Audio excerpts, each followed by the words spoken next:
Lisa from Mobile Tech Review, and today we're going to look at the HTC One X Plus. It's available on AT&T in the US. They have the exclusive, and well, it's a follow-up to the fairly successful HTC One X that we reviewed earlier this year.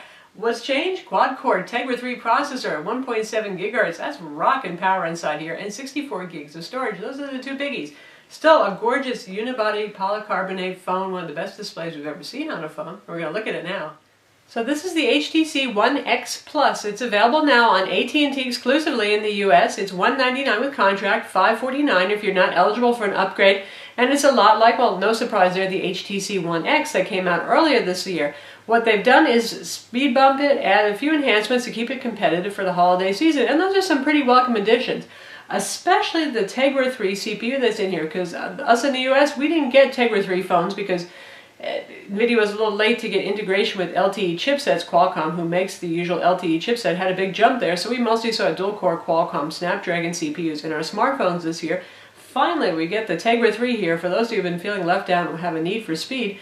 And this isn't just the same Tegra 3 that was in the older international version, the One X version. This is a new version of the Tegra 3 running at 1.7 gigahertz in the HTC One X Plus. 1.7 gigahertz. This is starting to make my Tegra 3 toting tablets feel a little bit not so smart. You get a gig of RAM in here, and the other neat thing is you get 64 gigs of internal storage. That's a very rare thing to find in a smartphone other than the highest end iPhone, which will cost you, of course, an arm and a leg, even with contract at that point, to get those 64 gigs. And it's a good thing to have that much storage, which I think is more than enough for most users, because there's no micro SD card slot on this, just like the One X before it. No expansion card slots, but you've got that 64 gigs inside, so. What stayed the same on this? The things that should stay the same. Honestly, this has one of the best displays that I've seen on a smartphone. It's not just that it has high pixel density, though it does. It has 312 ppi pixel density, but they've got that fused glass display, it's Gorilla Glass, and it looks like the picture is just painted on the screen. It's really phenomenal looking, and you've got the little rolled glass edge on this that really just highlights that. And you can see the viewing angles are also quite good, other than we're picking up a little bit of glare here. But lovely screen, right up there with the iPhone 5 and the Nokia Lumia 920 for just being very sharp, very gorgeous, and really there is no other way to say it. It looks like it's just living painted on top here. Hard to go wrong. Display resolution is 1280 by 720, typical for your high-end Android phones. The only thing that's going to beat it in the world of Android is HTC's own Droid DNA on Verizon Wireless, and they have the exclusive on that phone, so if you're an AT&T customer and you want to stay that way, the DNA is not going to be for you, at least not until the exclusive ends. We have the same lovely polycarbonate design with a slight curve to it, very thin. That's one of the benefits of a unibody design. Keep it thin, keep it light, 4.7 ounces. I've been using the Nokia Lumia 920 as my main phone lately, and my God, this feels just like nothing in comparison in terms of weight once you're used to the 6.5 ounce Lumia 920. We have our micro USB port on the side here. And this is kind of a rough, almost reminds me of that auto undercoating finish that's kind of in fashion right now finish. Looks really cool, it's very grippy, you're not going to drop this very easily like you will the Samsung Galaxy S3, which is slippery like a bar of soap. And it is not as delicate as the Nexus 4, which has a glass front and a glass back. It is not available in white. The One X was available in your choice of gray or white. This one just comes in pretty much what I would call a matte black. So good looking. It does pick up fingerprint oil. A damp cloth will get rid of those, but that's one thing that's not so great. Beats logo here. Yes, it does have Beats audio. And we still have our 8 megapixel camera here with LED flash that sticks up a little bit. It's kind of that porthole design, but it doesn't stick out or look as sticking out, I should say, compared to the white model of the One X, which had the silver surround, really made it stand out. But it's not sticking out so much as to cause wobble on the desk, and that's a good thing. If we put it down and, you know, it's not flopping all around unless we really poke hard on the side. So it's pretty stable, so that's a good thing. And again, look at the viewing angle here. As I have it flat, you can still see that screen really nicely. On the top we have our power button, pretty easy to use. Headphone combo mic, headphone jack up here, microphone.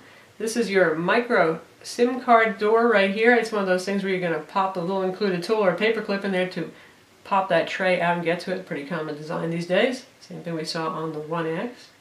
Volume controls here, very flush. Nice looking, certainly doesn't interrupt the design, but the drawback is they are really impossible to feel just by tactile feel. You just have to memorize where they are. And on the front we have our capacitive buttons here, and the good thing about that is, depending on the application to a certain extent, but you're not losing screen real estate to software buttons up here instead. And these are backlit buttons. Front-facing 1.6 megapixel camera, up a little bit from the HTC One X here on the Plus model. Brighter, higher contrast, very nice for Skype. And now for our lineup over here, we've got a size comparison. On this end we have the Google Nexus 4. Then we have the HTC One X at 4.7-inch display. We have the Nokia Lumia 920 here with its 4.5-inch display, and then the big guy on the block, this is the Samsung Galaxy Note 2 with a whopping 5.5-inch display. So in terms of pocketability, well, the One X fits in with today's, shall we say, super phones, the bigger smartphones on the market, not absolutely huge like the Galaxy Note 2, not petite like the iPhone 5 either. And now we have the back view of the same phones. Obviously, this one with the big Nexus on is the Nexus 4, HTC One X, bright red Nokia Lumia 920, and the Samsung Galaxy Note 2 in titanium. Also, it's available in white for those of you who are fond of white phones. The phone is running Android OS 4.1 Jelly Bean, so that's pretty exciting because Jelly Bean actually is the latest version of the operating system, but it's the 4.1, not the 4.2 version of Jelly Bean, so we can always feel slightly left out compared to a Nexus device. Wouldn't worry about that too much. We got Project Butter going on here, we got Google Now, we got all the good stuff that you want from Jelly Bean, and for those of you who are not familiar with Google Now, press and hold the home button and there's Google Now. So you've got your Google search here complete with the excellent Google voice search and various cards. We can get our weather, we can get nearby events. If you're driving around town and there's any traffic, you'll actually see a little map over here that's going to tell you about traffic delays. It's pretty useful stuff. I really like it a lot. And if you drag down on the right side here, dragging down, you can see your usual status items and you can get to all of your settings. Same stuff that HTC's been doing for a while, which is pretty pleasant. They actually change the UI a little bit. Instead of just black background with simple icons, they make things a little bit more jazzy, snazzy, and you can see the pull apart when you reach the end like that, just for a visual effect. And the same thing pulling down over here. And the speed is good. We've got 3 home screens here, not the more common 5. See how quickly things launch there. And to get to all of your applications. UI is just very quick in general, and we have the usual HTC Sense way of separating things out. You have all, you have frequently used things, and you have downloads, and you can play with this and customize it as you see fit. I find it fairly useful. Again, it's quite fast, responsive.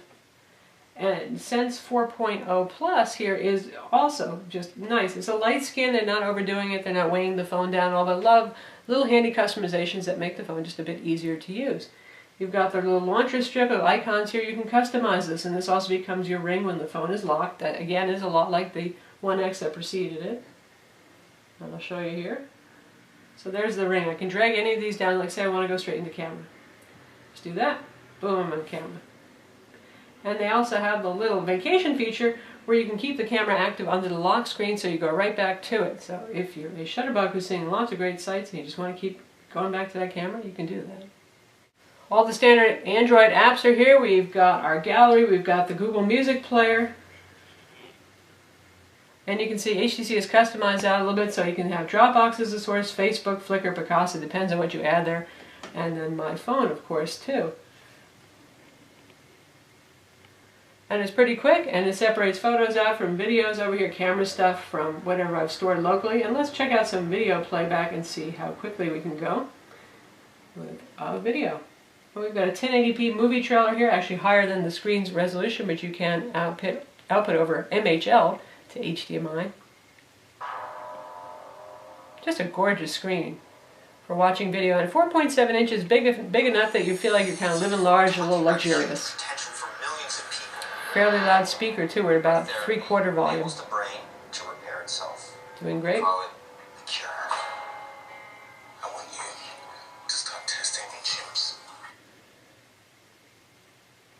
And of course you can put Netflix on this, you can watch YouTube, there's a dedicated YouTube app on this. And when it comes to Adobe Flash Player, interestingly there is actually a placeholder for Adobe Flash, and we can see here in menu items, for options we have the usual, look at your bookmarks, look at your history, choose desktop mode, and enable Flash Player. But Flash Player is not installed here, but for those of you who want to sideload it, you can go to Adobe's site, find it, put it on your phone. and install it, you can get Flash going on this if you want. By default, this comes with the old Internet Web Browser, the WebKit web browser. Chrome is not preloaded. Of course, that is just a free download away. And I think HTC did that because, well, they wanted to do some of these customizations over here. And also they had an annoying little AT&T toolbar down at the bottom for social sharing and stuff like that, which you can get to under settings and turn off. You don't have to look at that if you don't want to. Zooming speed is fast and fluid. I mean, this is one rockin' fast flying phone here. And we'll check out some streaming playback too. We'll look at the Droid DNA video review here. To stream the HTML5 version of the YouTube.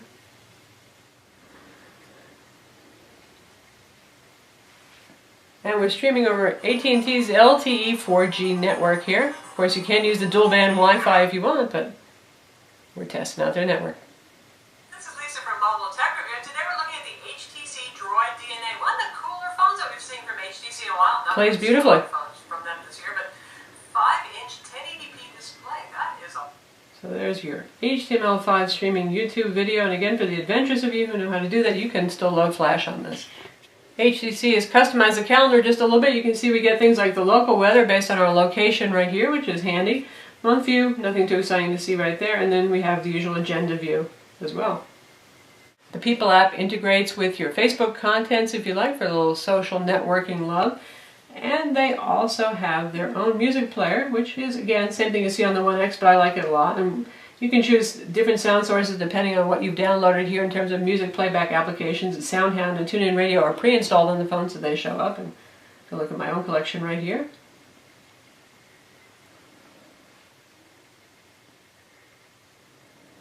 Nice big album art if you have it available for the song. Good sound. Really sounds nice with Beats audio. I haven't always been a fan of Beats, but it does a pretty good job here. It makes things a bit louder, accentuates the bass, and it does bring out the trebles a little too, so it's not just really overly bass heavy. Now Beats only works when you have headphones plugged in. It can be any headphones. It doesn't have to be Beats brand. And the little Beats logo will show up here, and you can swipe down and turn off Beats if you don't like it. Data speeds on AT&T's LTE network have been excellent, depending on our location. Here we tend to get in the offices really good data speeds. We'll give it a test right now to see how it does. And we'll show you the range of results that we've gotten. Call quality on this, very good. The One X was also quite a good phone, but the One X Plus certainly has plenty of clarity, full rich voice, and worked nicely with our car's Bluetooth kit as well. It was pretty loud.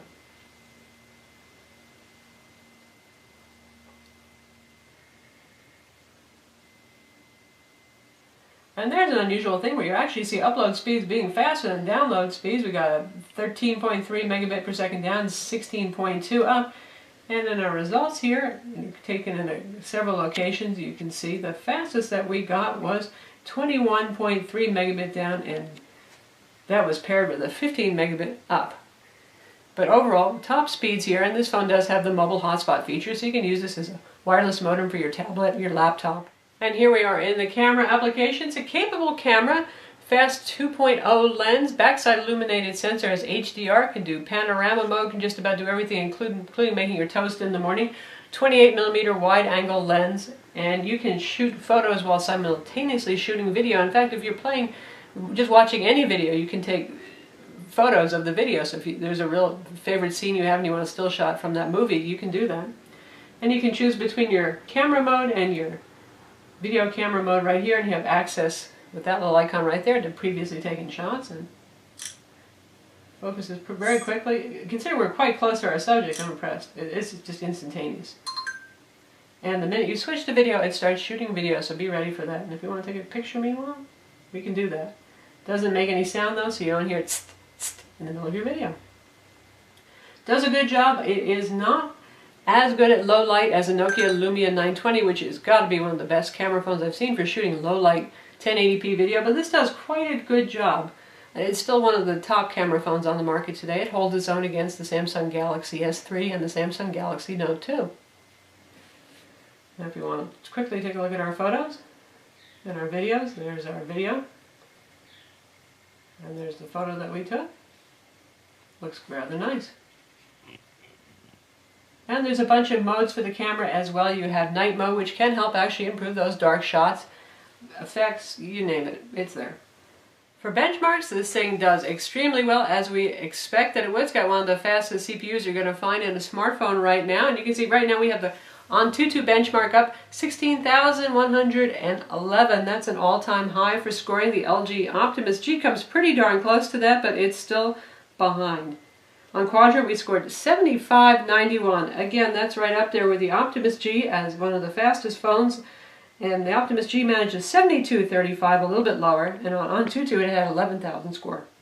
GL Benchmark 2.5 for the Egypt Classic test. We scored 55 frames per second. Very respectable, pretty solid. Not as wildly ahead of the pack, though, because Qualcomm does a pretty good job with their graphics also. And lastly, for SunSpider JavaScript test, where lower numbers were better, we scored a 1029, making it one of the fastest phones, though still not beating the iPhone 5 or the Lumia 920, which both scored in the lower 900s. But that's certainly better than the bulk of Android phones that are still scoring around 1800. And that's using the default web browser that's bundled, the Android WebKit web browser, and not Chrome, because Chrome always is a little bit slower for some reason when it comes to SunSpider JavaScript tests. HTC increased the battery size from the One X to the One X Plus. It's now 2100 milliamps, that's up 300 from the One X. And it needs that extra power because the Tegra 3 is a thirsty little CPU. Yes, it is.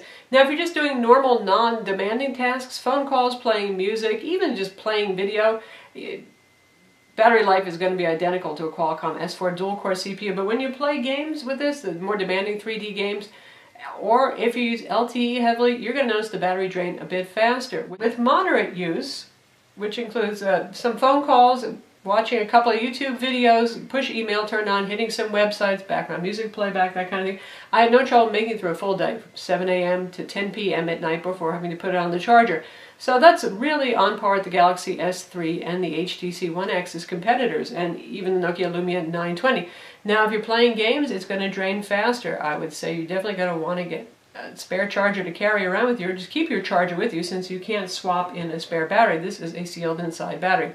So though the Tegra 3 really gives you that extra amount of performance for gaming and just for overall use, that is the drawback. When you're really using the CPU and GPU heavily for something like, again, gaming, or a lot of LTE download, you'll notice that it drains quickly. If you're going to use it for that kind of stuff, I would say you're going to be charging it by 4 in the afternoon. The Tegra 3 does have a power save feature. It's always available when you swipe down from the screen right here. You can see you can turn that on, and when the battery gets below 15%, it will automatically turn it on, though you can turn it off again if you want to. Speaking of high-powered CPUs, and when you're gaming or using LTE heavily, the phone will get warm. You're going to feel it. That's what happens when you have a very thin phone and a very fast CPU. You can feel it in the earpiece a little bit. In fact, I was playing Dead Trigger for about 20 minutes, and then I went to make a phone call, and I had a little ear warmer here. It didn't burn me or anything like that, but it is warm. And likewise, on the back of the phone, right around this area, you're going to feel it getting pretty darn warm when you're playing 3D games, or if you're using LTE quite heavily, so you're downloading a whole bunch of apps at once. Lastly, the phone comes bundled with Mass Effect Infiltrator demo version that we haven't actually made it through to the end of the demo here. That's a more interesting than usual bundles. We're going to test it out to see what gaming's like. This is a pretty demanding game. And here we are in Mass Effect Infiltrator.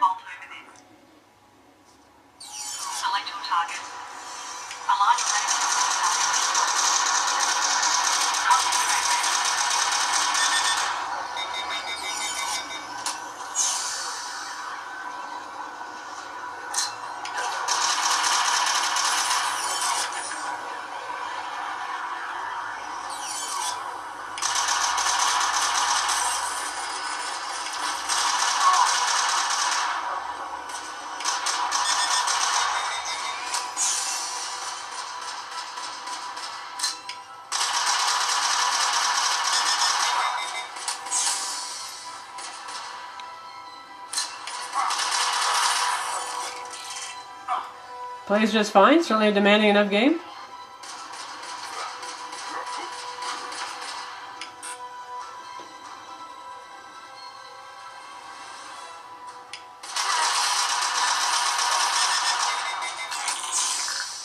Big excellent screen, super fast CPU equals great gaming. The phone has NFC. You can see the little NFC icon right up there. Again, dual band Wi-Fi, Bluetooth as well. GPS with GLONASS, comes with Google Maps. You can use AT&T Navigator if you like as well, but I think most of us are pretty darn happy with Google Maps. So who's this phone for? Anybody who's looking for a higher-end smartphone on AT&T. I mean, right now AT&T has an excellent lineup of higher-end smartphones in the $199 price point. You've got your iPhone 5, of course, but you've also got the Galaxy S3. You've got the LG Optimus G, also a fine phone. HTC One X Plus here, and honestly, you can't go wrong with any of them. Those of you who watched our video reviews know that I was using the One X as my personal phone for quite some time, really enjoyed it, and I still actually personally like it. I love the build quality, I love the feel of the device, I adore the display, and let's face it, you spend a lot of time looking at the display and the fact that it's not only not a pentile matrix, but one of the sharpest, most beautiful screens I've seen on a phone, or a selling point, so it's definitely worth a look. The drawbacks, of course, if you're comparing it to something like the Samsung Galaxy S3, is no removable storage in the form of a micro SD card, though with 64 gigs of internal storage, I don't think we're going to feel too bad about that. And you cannot pull the battery out. I'm sure we'll be back with some smackdowns with this guy and some of the top AT&T phones on the market, probably the Nexus 4 as well, so it's not the last you've heard of it. So that's the HTC One X Plus. It's available now, $199 on contract. Certainly one of the nicest high-end Android smartphones you can get, one of the nicest smartphones in general. I'm Lisa from Mobile Tech Review. Visit our website for the full review, and don't forget to subscribe to our YouTube channel.